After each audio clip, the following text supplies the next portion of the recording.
আপনি কি এমন একটা থ্রিলার মুভি খুঁজছেন যা শেষ পর্যন্ত আপনাকে বসিয়ে রাখবে? তাহলে আজকে আপনার জন্য আছে এক ভয়ঙ্কর ও চমকপ্রদ গল্প, রাজশ্মশান। আপনি দেখছেন গল্প ও স্ক্রিন। চলুন ঢুকে যাই এক স্পাইন চিলিং ইনভেস্টিগেশনের জগতে। রাজশ্মশান 2018 সালের একটি Tamil psychological crime thriller movie. মুভিটি পরিচালনা করেছেন রামকুমার আর মূল চরিত্রে অভিনয় করেছেন বিষ্ণু বিশাল ও আমালা পল।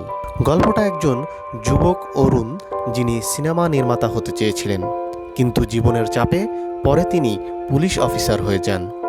আর তখনই শুরু হয় একের পর এক স্কুল ছাত্রীর রহস্যজনক খুন। অরুণ চেষ্টা করেন এসব খুনের পেছনে থাকা রহস্য উদ্ঘাটনের, কিন্তু যতই তিনি এগোতে থাকেন ততই ঘটনা ভয়ঙ্কর মোড় নেয়। রাজশ্মশানের সবচেয়ে শক্তিশালী দিক হল এর স্ক্রিন প্লে ও ব্যাকগ্রাউন্ড স্কোর।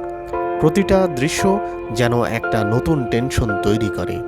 বিষ্ণু বিশাল এর পারফরমেন্স খুবই রিয়ালিস্টিক, আর খল চরিত্রটি এতটাই ভয়ঙ্কর যে আপনি দেখে শিউরে উঠবেন।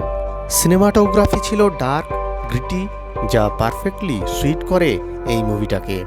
আর ব্যাকগ্রাউন্ড স্কোর তো আলাদা মেনশন ওয়ার্থি। প্রতিটি মোমেন্টে টেনশন ফিল হয়। যদি আপনি সফট হার্টেড হন তাহলে এই মুভির কিছু অংশ আপনার জন্য ডিস্টার্বিং হতে পারে।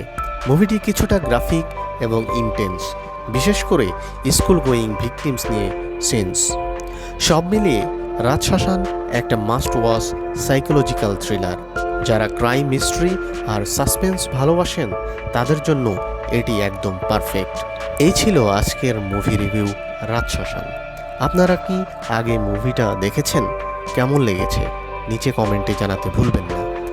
ভিডিও ভালো লাগলে লাইক, শেয়ার অ্যান্ড সাবস্ক্রাইব করতে ভুলবেন না। দেখা হবে পরের গল্পে, গল্প ও স্ক্রিনের সাথে।